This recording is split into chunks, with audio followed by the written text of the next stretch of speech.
Sri Ram Jaya Ram, Jaya Jaya Ram. Sri Ram Jaya Ram, Jaya Jaya Ram. Sri Ram Jaya Ram, Jaya Jaya Ram. Sri Ram Jaya Ram, Jaya Jaya Ram. Sri Ram Jaya Ram, Jaya Jaya Ram. Sri Ram Jaya Ram, Jaya Jaya Ram. Sri Ram Jaya Ram, Jaya Jaya Ram. Sri Ram Jaya Ram, Jaya Jaya Ram. Sri Ram Jaya Ram, Jaya Jaya Ram. Sri Ram Jaya Ram, Jaya Jaya Ram. Sri Ram Jaya Ram, Jaya Jaya Ram. Sri Ram Jaya Ram, Jaya Jaya Ram.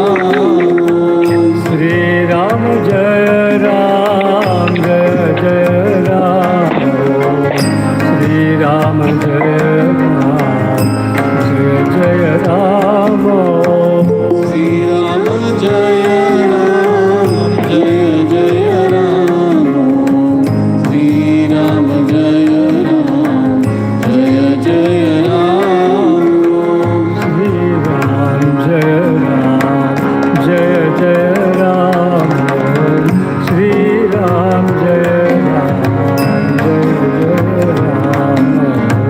Sri Ram Jaya Ram, Jaya Jaya Ram. Sri Ram Jaya Ram, Jaya Jaya Ram. Sri Ram Jaya Ram, Jaya Jaya Ram.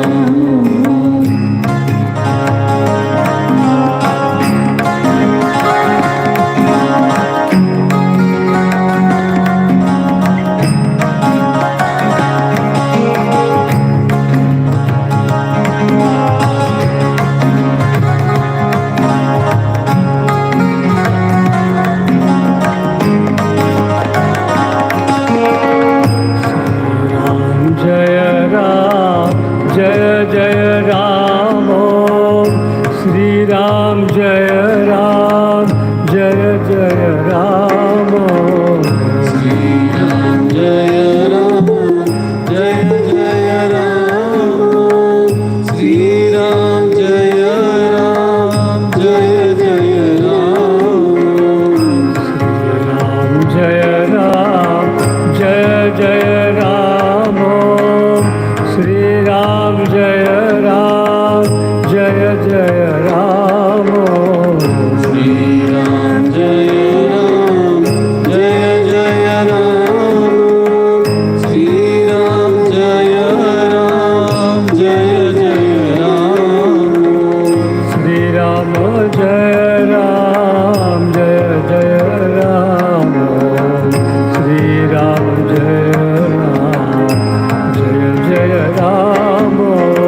Sri Ram Jaya Ram, Jaya Jaya Ram.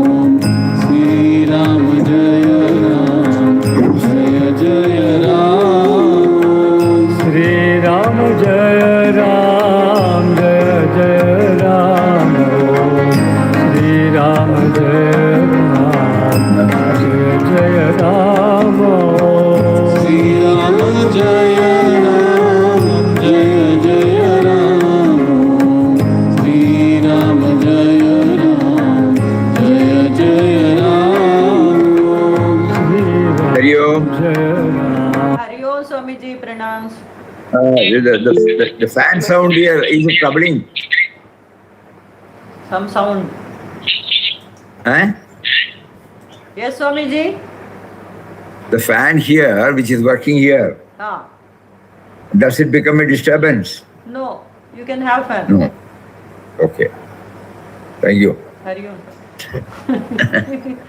Om Ram Jai Ram Jai Jai Ram. Om Shri Ram Jai Ram Jai Jai Ram. Om Shri Ram Jai Ram Jai Jai Ram.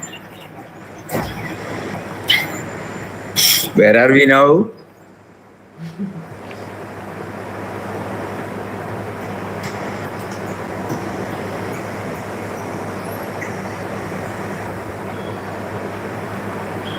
Though we are all going in Rajdhani speed, still some station we may remember, na?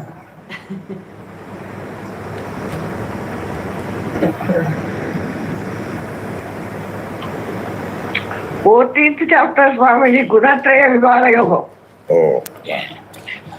So that means you have covered 13. 13th, Swami. The name of the 13 chapters. Kshetra Vivara Yoga. Okay. So what are the sessions we have just covered now? Starting session, first session.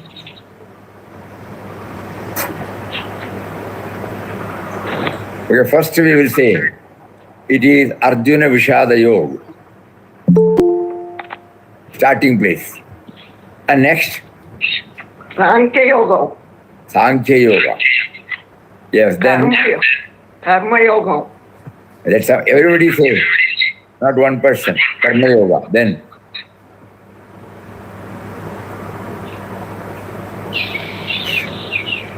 what is the next?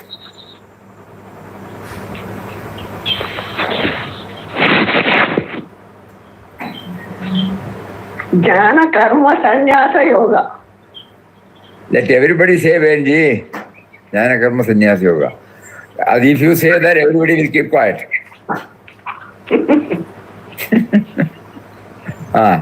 So, Jnana Karma Sannyas. Okay, then next one. Sannyasa Yoga. Karma Sannyasa Yoga. Okay, Sannyasa. not Sannyasa, Karma Sannyas. Then, Jnana Yoga. Jnana Yoga. Atma Samyama Yoga, Swamiji. Atma Samyama Yoga. It can be also called Jnana Yoga. It's self-control. Then, Jnana Vijnana Yoga. Jnana Vijnana. Jnana Vijnana Yoga, number 7. Akshara Brahma Yoga. അവ ചൊല്ലട്ടും നമ്മളെ ചൊല്ല ആരും പേശമാട്ടാ അക്ഷര Yoga, Swami. then next Then Rajavidya Rajaguhya Yoga. രാജവിദ്യ രാജഗുഹ്യം Yoga. Yes, Swami. Vibhuti Yoga. then let somebody say Vishwarupa Darshana. Vishwarupa Sandarshana Yoga, Swamiji. Vishwarupa 11th chapter. 11th. Bhakti then Yoga. after that Bhakti Yoga. Bhakti Yoga. Bhakti Yoga. then Kshetra Yoga. bhakti next Gunatraya Vivara Yoga. Gunatraya Vivara Yoga, Swami. no kshetra that was what yesterday we covered. Again we will repeat Arjuna Vishada Yoga. That gives us, the first and foremost thing that affects our peaceful life is the me and mind. Everything stems from the me and mind. So the Dhritarashtra's first sloga itself says, my children and Pandava's children, no? He was not able to get over. That was the seed bed of all the problem. Had he been impartial, he would have given them their righteous share. So, but he did not, because the me and mind was dominant in him. So in our life, when do we have problems, the first diagnosis is that the me and mind is our major problem. And the second one is Sankhya Yoga, where this has been How we elaborated. get rid of this? How we get rid of this? Sankhya Yoga. Sankhya Yoga gives us some idea by which this me and mind can be controlled. Because me and mind exists in the body. Me and mind expresses through mind and intellect. So this body, mind, intellect complex. We think that everything starts from this level. We never understand We might have been attending lectures, we might have been doing Ramnam, we might have been doing bhajan, we might have been meeting Mahatmas. So many things we have done. But still, when we deal with men and matters, we only start from our level, the BMI level. In spite of all these things, we have still not recognized the existence of the power which is behind the body-mind-intellect, which is the propelling force behind the body-mind-intellect, bereft of which the body, mind and intellect cannot function. So in the second chapter, he deals with the transient nature of this body, mind, intellect. So we are not to start everything from that. And he lists out how to get ourselves steadied in this wisdom through 17 to 18 slokas, out of which two are prominent. One is whatever we do it perfectly. And always we try to keep up a sense of equanimity.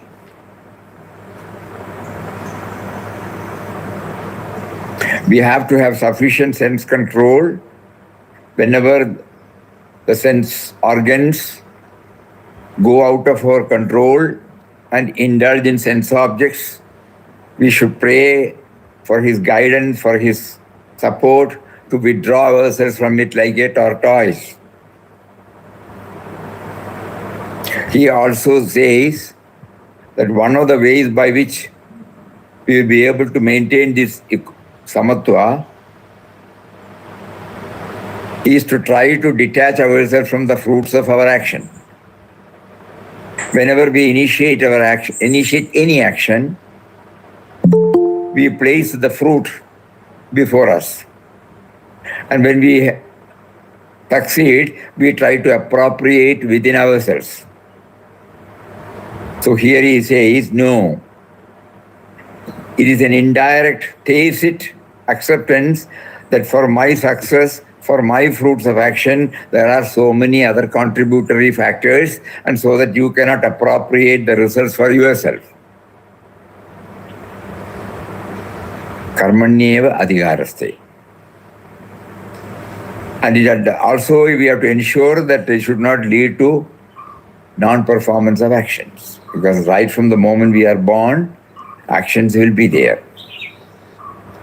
So these are the two. So first one was identification of our problem, me and mine.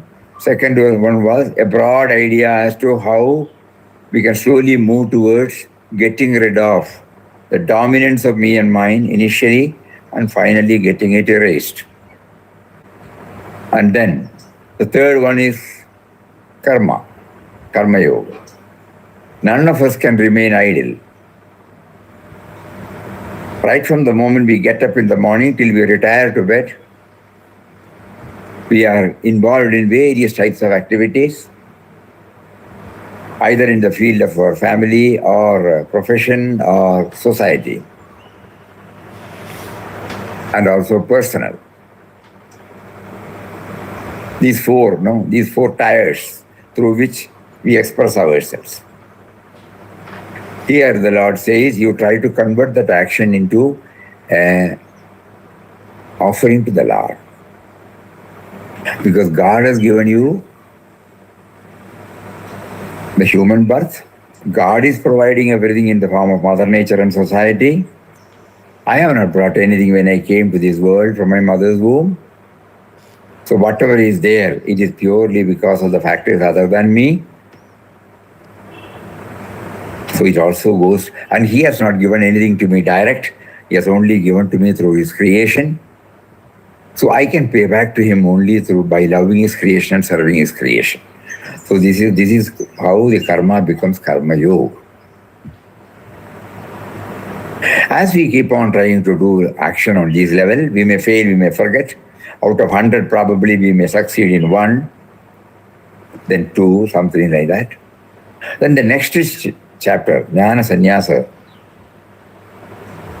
Karma. Here he says, even while we are acting, we will reach the state of akarma. That means we are not conscious that we are acting.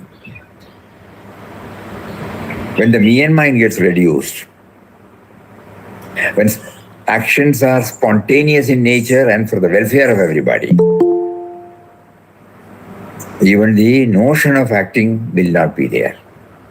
So karma ends up in akarma. And then when we move to the 5th chapter, where, the karma sannyas, a doubt might arise. Why you get involved in all these things? Why not retire to Himalayas in a cave? So here the Lord says, it is difficult.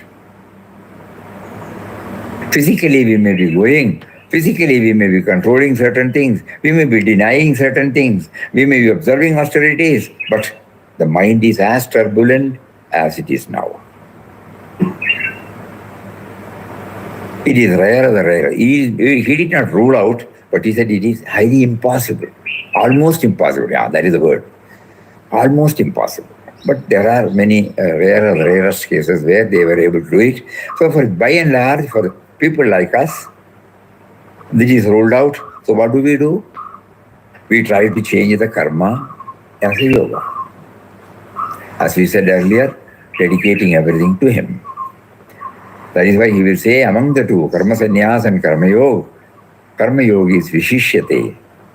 Because you are not running away from any field. You are within the field, facing challenges, facing commitments, facing duties.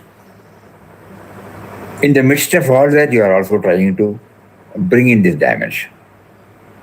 By trial and error method, we keep on progressively moving towards you. And suddenly I find it is difficult. So the 6th chapter talks about control. The 3 things have been highlighted there. One is one-pointed activity. In anything, one-pointed, concentrated, focused, whole-souled. And second one is moderation in everything. In eating, sleeping, working, everything. We have some boundary, limits. And the third one is even-mindedness. These are the 3 items through which we can try to control. And from there we move to the 7th, which is called Jnana Vijnana. All these things we have understood now intellectually. How to translate this into our very life. From the Jnana stage to the Vijnana stage. Knowledge to the applied knowledge.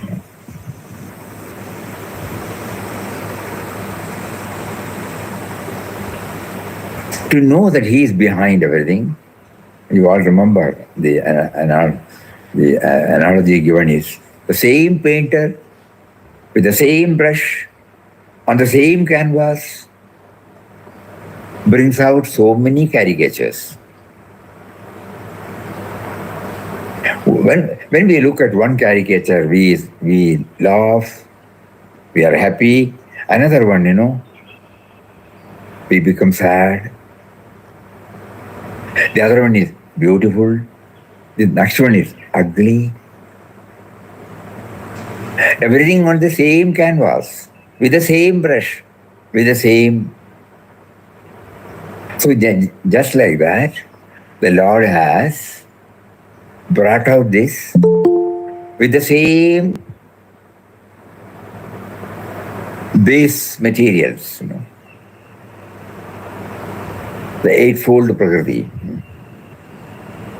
Normally say 9, Navadware Pure Dehi. Okay. So we will then, we get some answer about the varied manifestation. When God is one, why should his manifestation be varied? We ourselves, God is teaching us through our Vyavaharic knowledge that the same rice, it appears in the form of rice, boiled rice to eat, It appears in the form of dosha, it appears in the form of idli, it appears in the form of puttu. So many. No?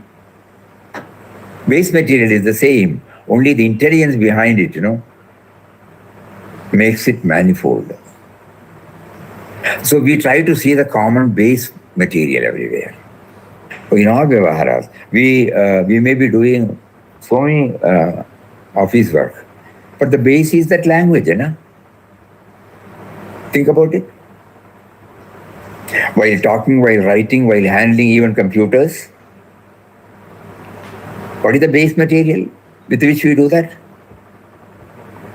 Language. In English, you can say these 26 letters A to Z, they are the base material. So every language. So similarly, we are trying to find out the common denominator in every activity.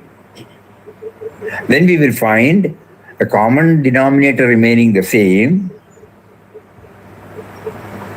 I get up in the morning. Suppose I am a family person, I am the father of my children, husband of the wife, son of my father, grandson of my grandfather, father-in-law of my son-in-law, like that, no? Same person. When I go to the office, I become the boss, I become the subordinate, I become the customer. So there is no difference between mundane and spiritual. God is placing before us everything before us so that we will be able to easily understand for everything there is a base material upon which you as an individual can make it manifold. Similarly, the Lord God Almighty with the base material has brought out all these things. This knowledge, when we stitch it with our own personal experience, our life experience, we slowly start recognizing the common factor in all of us. 7th chapter is a beautiful chapter. Then from there we move to the 8th, Akshara Brahma Yoga. In various ways he has highlighted about, hey, look here, you are a spiritual aspirant. You are doing a lot of sadhana towards that. Mind you, as Vinobaji says, the moment you are born, you have taken a ticket to call death. Any time it can spring unawares.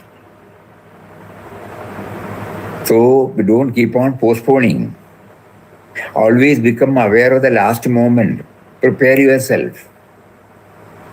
Tasma sarveshu kaleshu maam anusmara yudyachana. You remember me always. This base material, this common factor, the propelling force.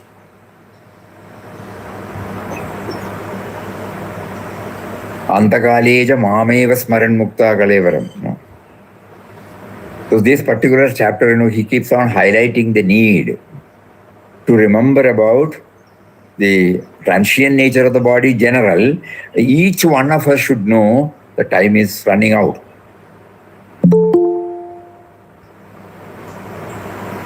We have attended many funerals. We would have heard about many deaths. We must have lost many people, dear and near people, in our own family, in our own circle. We attend that, we send them condolence message, all those things are there at the superficial level. But still we think, I have more time. In good old days, even if you talk about death, elders will come and say, don't say anything like that. But that stage has gone now. Now people know death will come to all of us. The only thing is, we are not sure. At least I feel, I will not die immediately. But death is sure. So now Lord reminds us, prepare yourself. When we move from one place to another, we carry something for our food, food packet. So what do you, when the body is dropped? Because he also says about this transfiguration of the body. Later also he will say that. What is our capital that we take? the quintessence of our unfulfilled desires, our tendencies, our vasanas, gunas. They are the capital with which we travel from this station to another station, from this body to another body. So if it is not holy and sublime, the result also will be correspondingly the same. All these things are beautifully brought out in 8. Having heard all these things, what is the easy way? Expressway, no? People who used to travel by 4, 5 hours, 6 hours by road. Now when the expressway comes, you can reach there in 1 hour time. And in expressway, there won't be any collision, because one way it will be going, the other way the other people are coming. So you close your eyes and run, what he says. First class. And what is that expressway here? Submission to that power. That is the Raja Yoga. He gave me a human birth. He provided everything for me to exist. He provided all the faculties. He provided the field. He provided the birth. He provided the equipments. He provided the faculties. He provided the field. So everything is his only.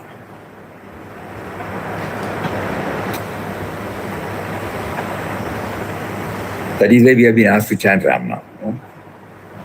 To constantly become aware of all these points covered in these 9 chapters. So Rajavidya, Rajaguhya. And then from there we move to the Vibhuti. We go back to our school days. When we were initiated to the alphabets, first we were asked to write in bold letters. Then we go to the small letters. First single alphabets, then the join letters. And the meaning of join, A.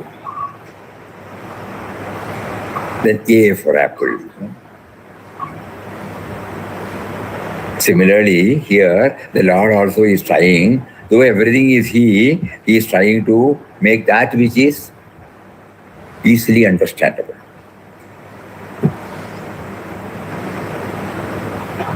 But at the same time, He also gives us that everywhere He is there, not only in the positive thing. We try to recognize Him in Rama, but ultimately at the end He says we should also recognize Him in Ravana too.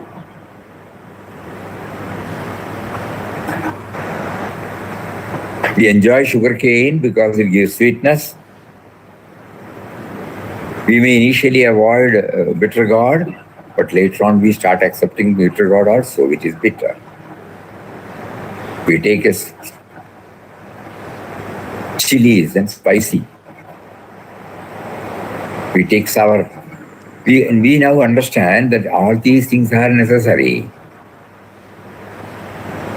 So in a society, when God comes out in the form of all these, not merely His Vibhuti means, His manifestation include everything.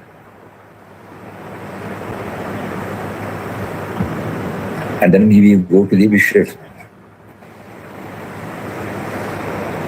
When I view it from this personal level, my vision can reach only to a limited sector, say 40 feet, 50 feet.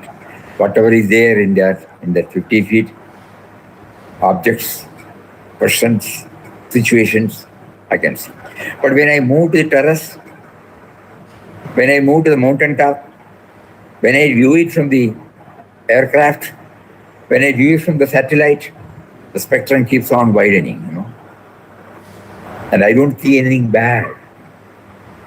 The Vishwarupa Darshana is something like becoming expansive.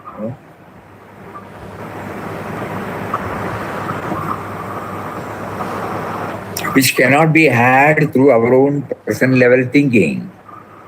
So when he said Jnana Chakshu, that means when Papa used to say, universal love, and say, universalize your vision. That is Vishwarupa Darshana. Raising, that can be possible only when we raise ourselves from the individual level to a higher level. A little more higher, a little more higher, a little more higher. And we have been told by people who have scaled the highest that it is possible to do.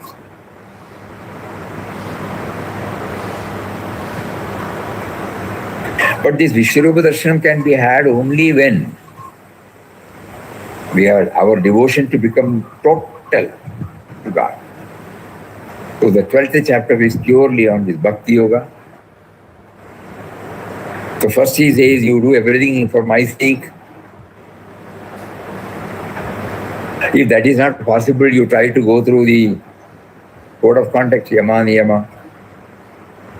Yama, Niyama, Asanam, Pranayamam, Pratyaharam, Dharana, Dhyanam, Samadhi. These are the Yama, Niyama means do's and don'ts.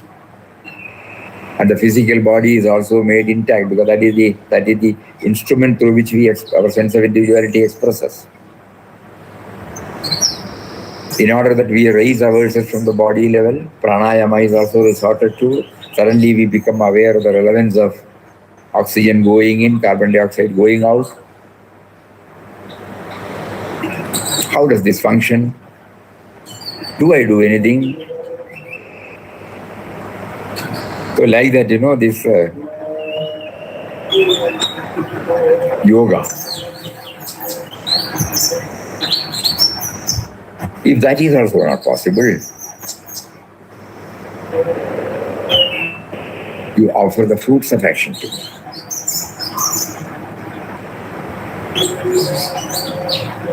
You do everything for my sake. And the last one is offer the fruits of action. Everything. We need not tom-tom mentally. That means total detachment.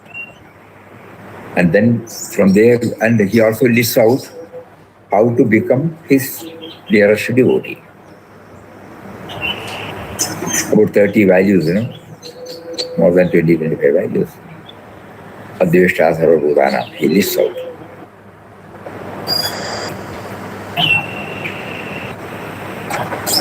After that, he comes to this. Okay, unless and until all these things are possible only when you sift,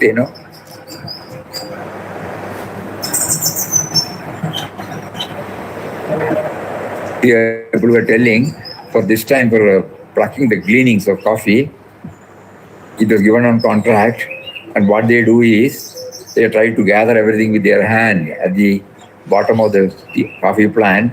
It will be a mixture of soil, some debris, and also the coffee seed. And they do the sifting, from which it is separated. When sugar gets mixed with sand, the ant has got its own knack of identifying the sugar. Sifting. Salada. So this sifting is recommended in the 13th. Kshetra, Kshetrajna. Because as we originally said, we start with only this body, mind, intellect equipment. The power behind this body, mind, intellect equipment, we hardly understand this. So some process is needed to separate this, to become aware, not that we are throwing it out. We become aware of the two things, Kshetra and Kshetrajna. And for enabling us to understand this, he also lists about 20-25 values again. Amanitvam, Atambitvam, Ahimsa, Shantirartham.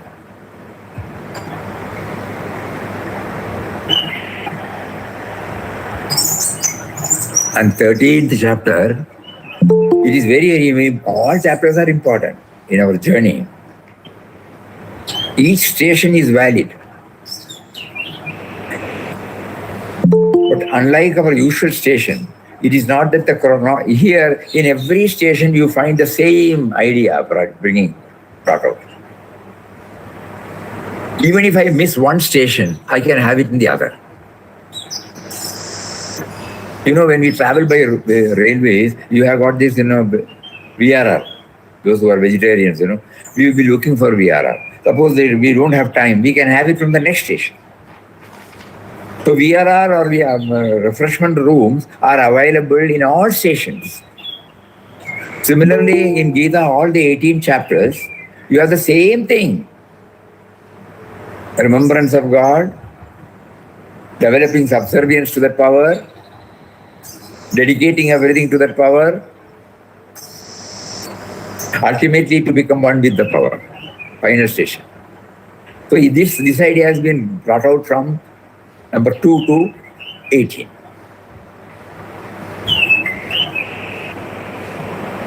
So even if I miss, I can have it from the next. So beautifully he has arranged because of his love for us. So with that background, we go to the 14th chapter, Gunatraya.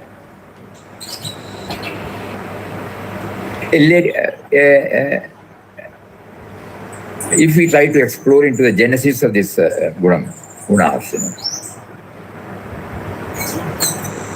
same parents, same process of reproduction, but their children are different. We start looking at it. What is that factor which differentiates one child from the other? Same father, same mother, same breast milk, same bringing up. Probably there is no much different. They are going to the same school, same food, but each one coming out as different.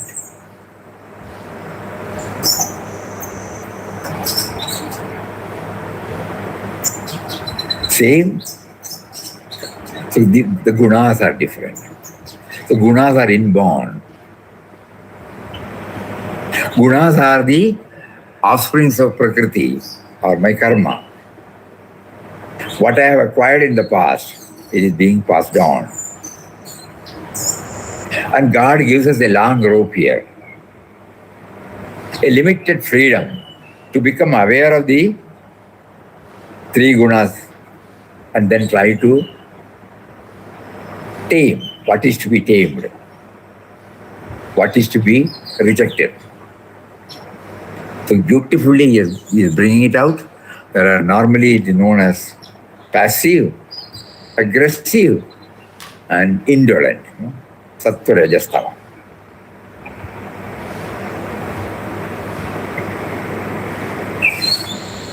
So this is how, why should we know about it? We should know about this. So initially, in this itself, he says, origin is the same. Mama Yoni Mahat Brahma.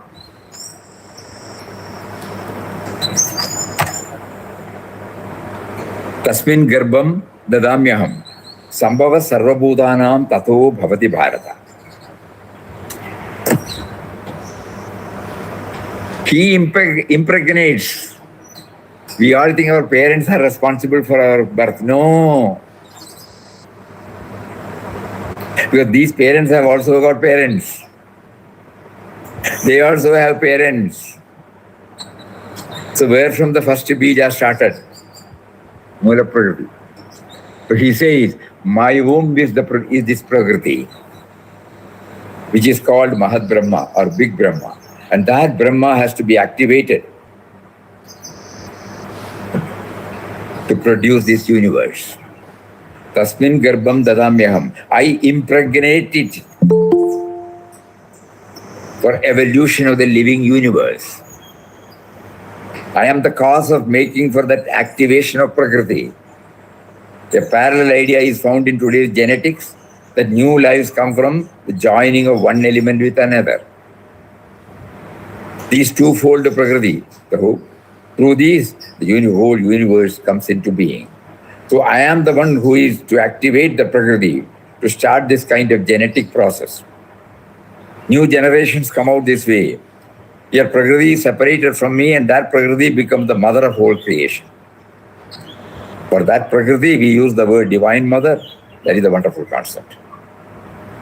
The idea of Shakti, Parashakti, Adi Shakti, that is the feminine principle. Behind this wonderful concept, behind this universe, there is this feminine principle. Many poets. Swamiji,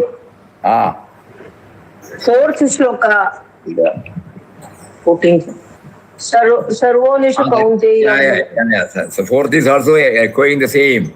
Sarvayonishu Kaunteya Murtaya Sambhavandiyaha Tasam Brahma Mahadyoni Aham Bija Pradarpita.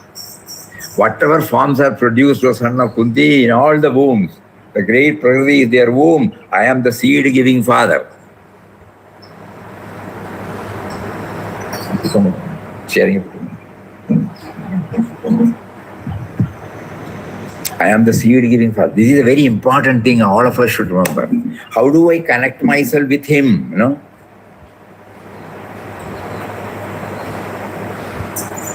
I go to the temple, do some worship and come back. I go to the ashram, do the worship to the Mahatma, hear the lecture and then come back. I go to Punya Kshetras, develop some sentiments, positive sentiments and come back. I read some books, I glorify the personal aspect, I try to understand about the impersonal aspect. All these things are okay. But have we connected ourselves up? The power because of which these words are now coming, the hand is now moving, the power because of which everybody is hearing.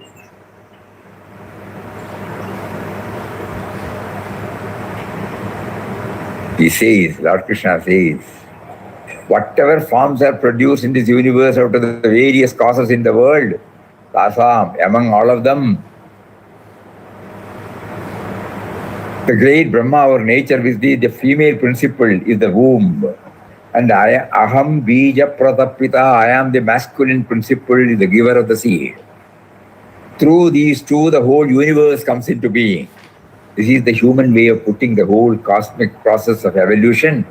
Now comes the subject of gunas. So first he lays the foundation, then the gunas. Because when I come out not in the same mold. The iron rod is same, the lathe is fit to a particular mold,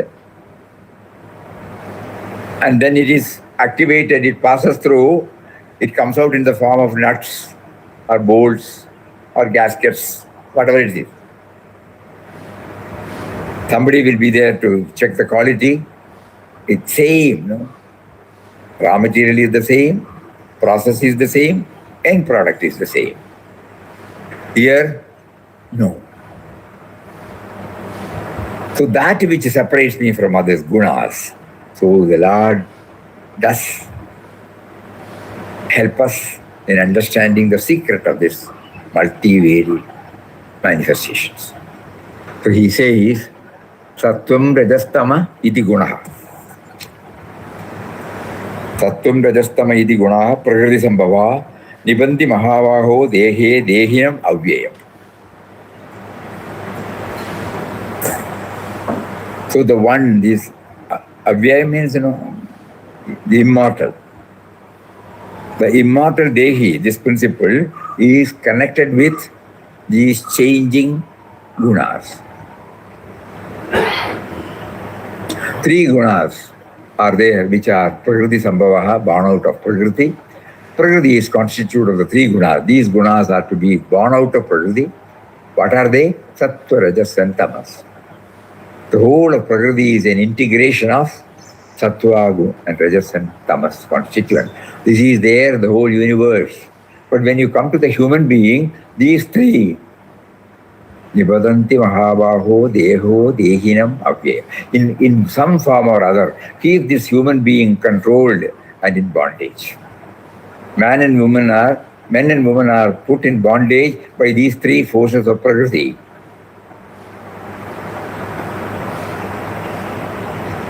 Which is actually Avyayam. Self is Avyayam, but it looks as if it is bound. The Dehi or embodied one, the self within men and women, is indestructible, imperishable, caught up in the body. He or she becomes limited and forgets one's own real nature. Gunas start acting on him. The way in which they will act will be described later on, but what happens to the human being is this. his or her essential nature is forgotten due to the influence of these three constituents. So this is the curtain, no? At times I am sattvic, at times I am rajasic, at times I am tamasic.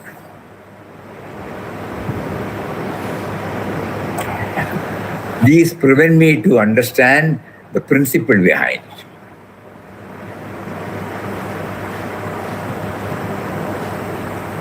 Those who know Malayalam, one poem, we used to share, it was taught to us when we were in SLC.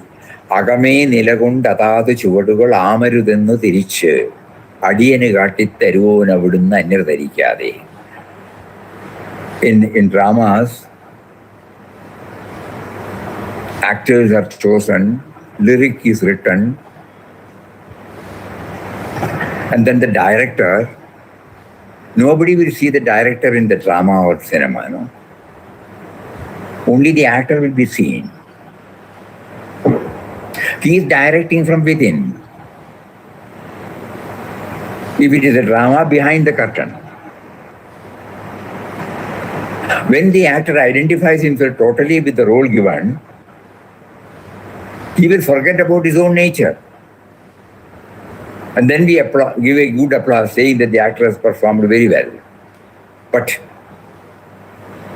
he knows later, when he goes to the makeup room, he knows he is only an actor there. That originally what he is, he is. So this Tastvarajas Tamo Guna is there. But the person who is directing, the power that is directing me from within, I am unaware. I have identified myself totally with the gunas. With the result, I become unaware of his presence.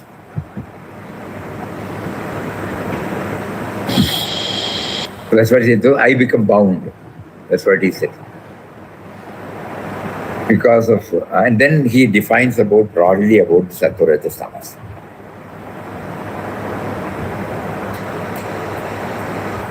Vinobaji puts it in a beautiful way. We will start from tamas instead of rajas. So he says, you identify first as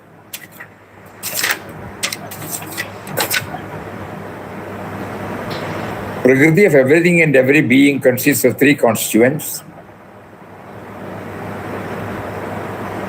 Sattva, Rajas, Tamas. All things comprise of these three qualities, the difference being only in their proportion. Only when we separate the self, the director,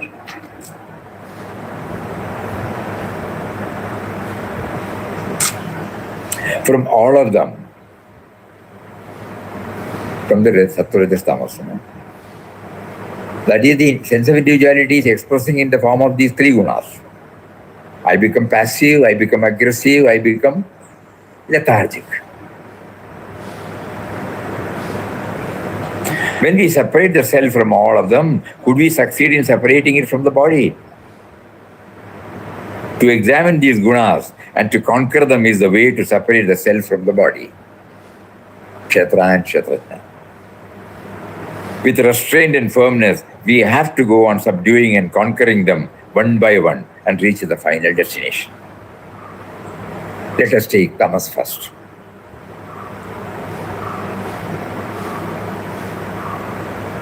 We are observing its terrible consequences in the present social situation. Its main consequence is laziness, which in turn gives rise to sleep and blunders. Only if we overcome all the three things, we may take it that we have conquered tamas.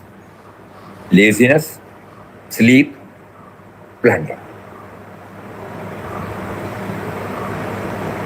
Something for us to explore, Lethargic. It ruins the best among men. It's an enemy which destroys the peace and happiness in the society. It spoils everyone. From a child to an old man, it spares no one. It always lies in wait to pounce on us and strikes at the slightest opportunity. A little more food induces us to lie down. A little more sleep makes us dull. See? Everything is in vain until this laziness is overcome. But strangely, we look forward to idleness. We want to earn as much as possible in as little time as possible so that we could relax later. Idea is to earn a lot to provide for idleness later. We believe that we must get rest in the old age, but this is an erroneous idea. If we lead our life in a right way, we shall be able to work even in old age. In fact, we could be of greater service in old age because of our experience. Still, we seek rest at that time.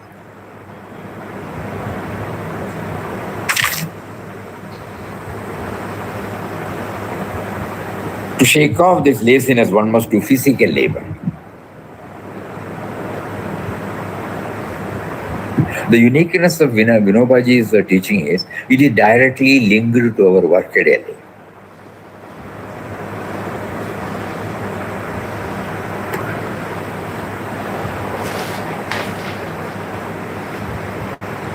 When Sevagram was started in Varda,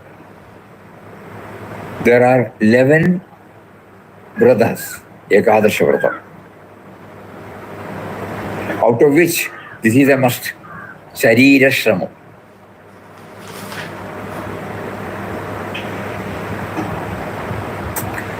One has to do so many things by himself.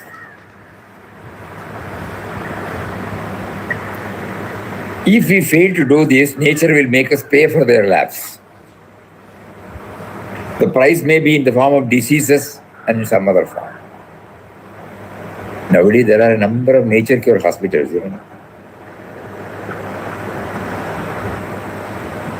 Bodily labor. You have nothing else. Your food is reduced. You will be subjected to go through various types of baths, massages, walking, yoga, because you have not been doing it and you are trying to compensate it now.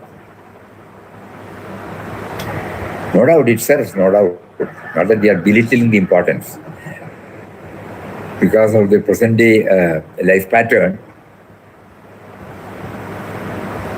morning 8 o'clock, the other day when we were in Calcutta, one young man came. We know their very well. So we casually asked him, where are you working? He said, in an IT company. How many hours a day? 12 to 13 hours a day. At what time you go? I go by 9 o'clock. When you come back? By 11, 10, 11. Sitting. Saturday, Sunday, why don't you do some yoga, walking?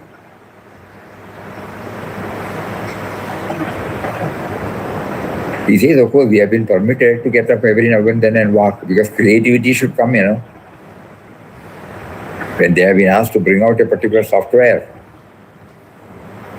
in order to get that breakthrough, some diversions will be there. But it is with the view to get the software.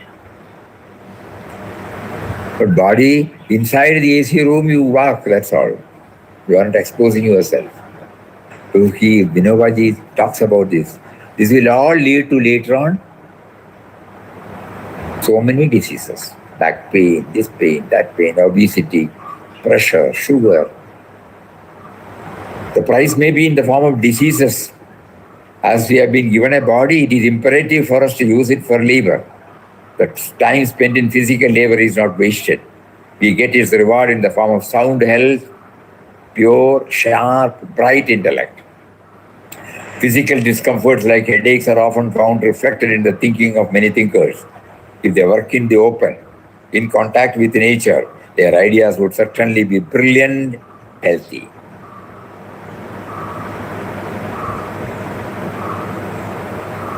So why not, instead of working in the open, do gardening, digging, wood cutting. Then another form is to overcoming laziness. Other is to overcome sleep. Sleep is in fact something sacred. When saintly persons put in selfless service till they get tired and then go to sleep, that sleep is a kind of yoga. Only the blessed ones can have such a sound and peaceful sleep. The sleep must be deep. Its duration is immaterial. It does not depend on the kind of bed or the duration. The deeper the well, the deeper the well, the purer and sweeter the water. Likewise, deep sleep is more rewarding, even if it is short. Half an hour study with full concentration is more fruitful than 3 hours study done with a wandering mind. Similar is the case with sleep. It is not that a long sleep is always beneficial. Patients lie in the bed for 24 hours, but sleep eludes them. True sleep is essentially sound and dreamless. Whatever one may have to suffer in hell, one does not know. But when sleep eludes and nightmares haunt, the torment is indeed hell-like. Troubled by such a situation, the Vedic sages says, let me not have such a cruel sleep full of nightmares.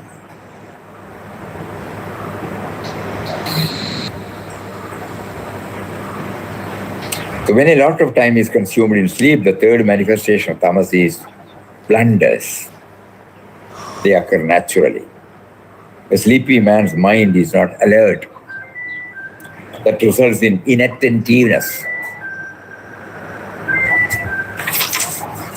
Too much sleep gives rise to laziness, which results in forgetfulness. And this forgetfulness is detrimental to spiritual progress.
The result will be we will not be exploring it.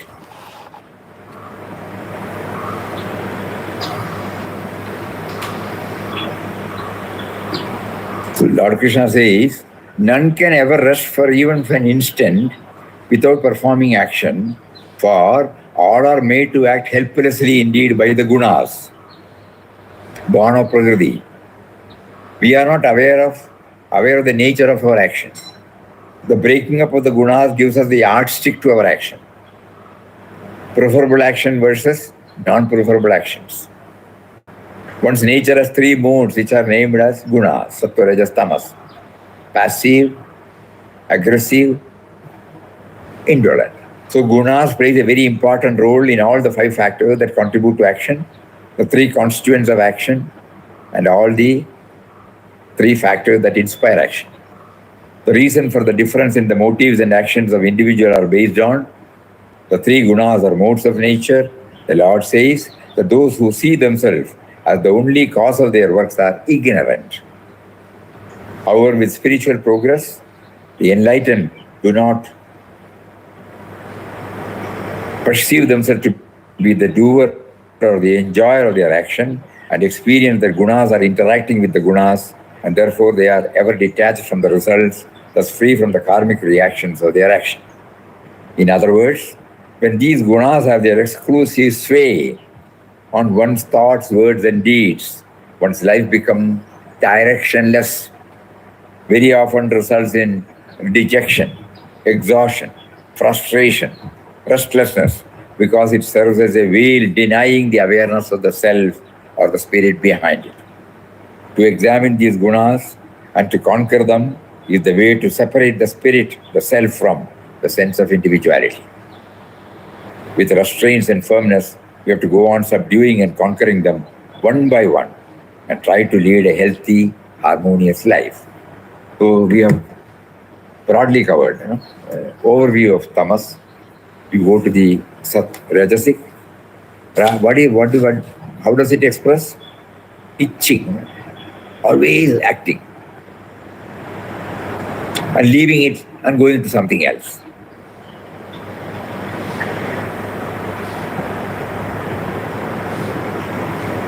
The itch and ambition to engage in all sorts of activities. There is an intense desire to do daring deeds.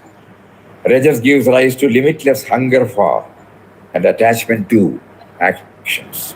Then it becomes impossible to withstand the onslaught of desires and passions. Man wants to do something or the other. He feels an urge to move mountains, to fill up lakes and create new ones in the deserts. He wants to dig a Suez Canal here and a Panama Canal there. Like that. Another effect of the rajas is the loss of stability and patience. Rajas wants immediate results. A slight obstruction, therefore, makes man give up that activity. Under the influence of rajas, man starts new projects endlessly, leaving earlier projects incomplete. He is thus always vacillating between different activities. As a result, nothing concrete is achieved. A rajasic activity is invariably marked with fickleness, wavering, lack of firmness. A man with rajas is like a child who sows a seed and impatiently digs after a few minutes to find out whether it has sprouted. He is impatient to have everything quickly and lacks restraint. He does not know how to plant his feet firmly on the ground. Having done some work at a place, earned some recognition, he wants to go to other places seeking recognition there. Rather than doing concrete work steadily at one place, he prefers hopping from place to place in pursuit of name and fame. His mind is fixed on that only. This lands him in terrible condition. He keeps on elaborating about it. And then we move to the Sattvic. Vinobaji used to say that while rajas and tamas are stumbling block in our spiritual progress, Sattva is our friend, but he is to be wounded. Why, it also carries. When I become aware that I am Sattvic, that retards my progress. Here we have to pray to him only. We should constantly remember about the great provider, the great facilitator, the great giver. Then only we will not take the credit for ourselves. Even if somebody says,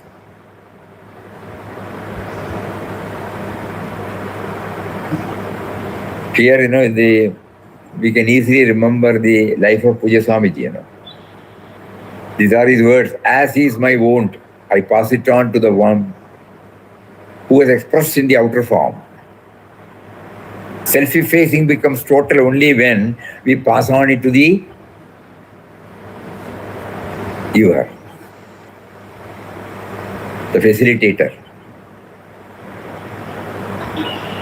So Sattva is to be kept, but wounded in the sense to ensure that every time Sattvic qualities have been bestowed upon me by him only.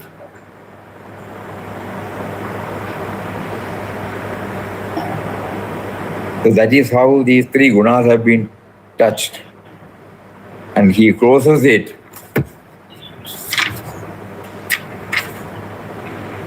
Vigilance.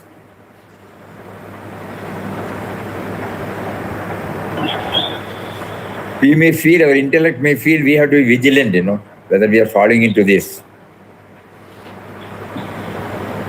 But Vinobaji says that is not enough. We must have the devotion to God, bhakti. Mere vigilance is not sufficient for this purpose. How could self-knowledge be attained? There is only one way, and that is bhakti with all earnestness and love. You may conquer rajas and tamas, become steadfast in sattva, and make renunciation of the fruit a habit, but still that is not enough to attain self-knowledge. And there is no redemption without self-knowledge. The grace of the Lord is essential for this purpose. Through loving devotion, we should make ourselves worthy of it. I see no other way. Arjuna asked the same question at the end of this chapter. And the Lord answers. I say, explain to me what are the lakshana of a person who has become gunatita, who has gone beyond the guna. And that even-mindedness, Samaroshtasma Gandhan, he lists out.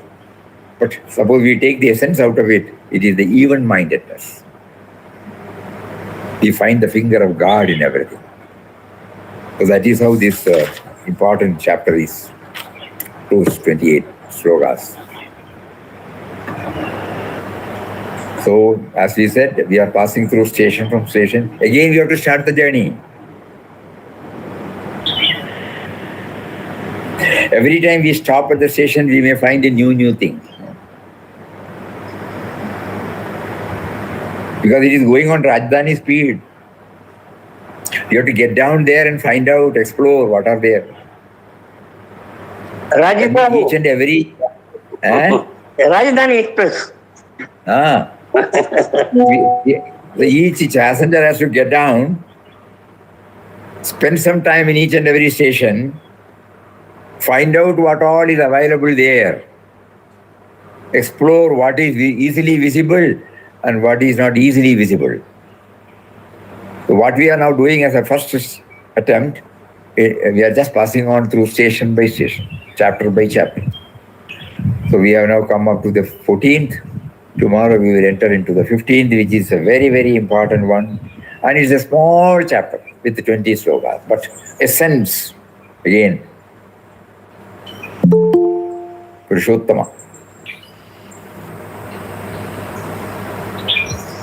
When intense sadhana was undertaken by Puja Mataji, and when she was able to get herself steadied in the impersonal aspect of reality, Papa insisted to bring her back and said, you practice Purushottam Yoga.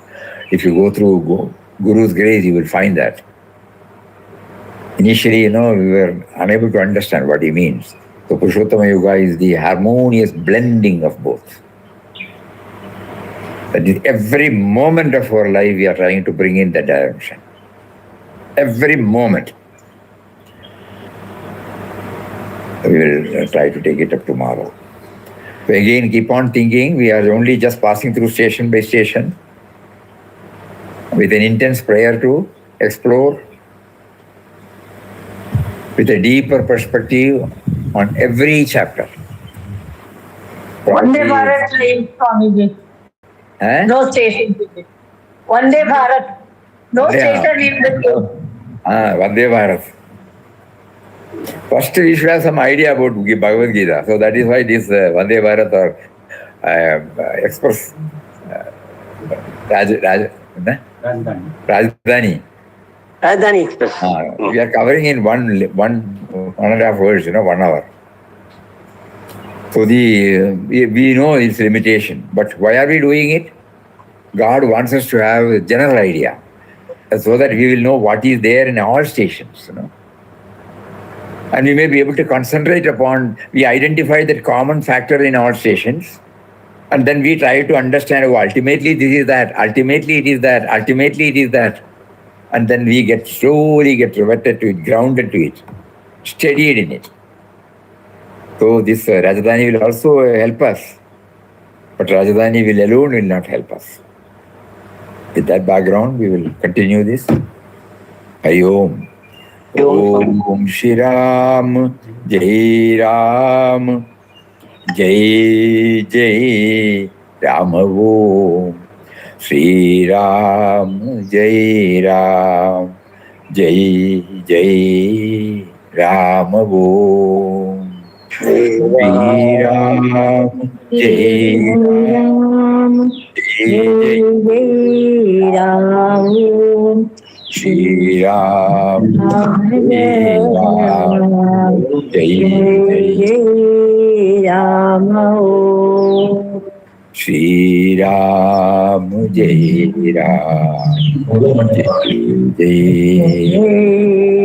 Ram. Shri Ram,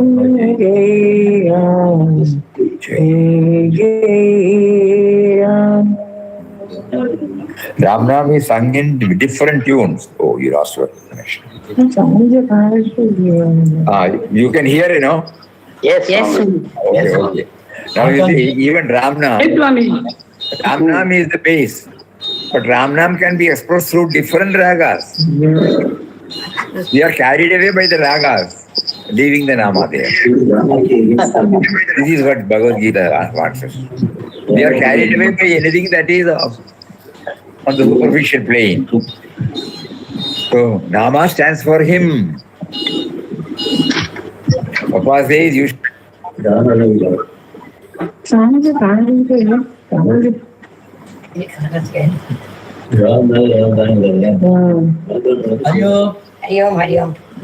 Hari Om.